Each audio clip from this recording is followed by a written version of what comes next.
కూడా తీలా పూర్తిగా వెనకాల పోదా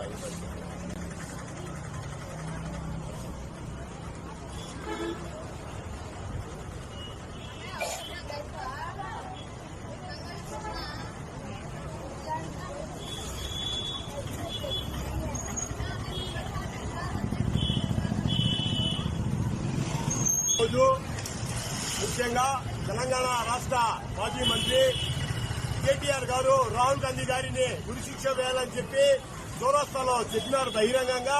వారు వెంటనే కేటీఆర్ గారు వెంటనే క్షమాపణలు చెప్పాలి. కాంగ్రెస్ పార్టీకి ముఖ్యంగా తెలంగాణలో వివిధ కుంభకోణాల్లో లక్షలాది కోట్లు వాళ్ళు ప్రజాధనాన్ని దోచేశారు. ముఖ్యంగా మన ఆంధ్రప్రదేశ్ కి కూడా తీరని అన్యాయం జరిగింది ఈ కేటీఆర్ ప్రభుత్వంలో. కాబట్టి ఈ కేటీఆర్ గారిని వెంటనే అనర్హత వేటు వేయాలని చెప్పి గౌరవ తెలంగాణ స్పీకర్ గారికి కూడా విన్నవిస్తున్నాను.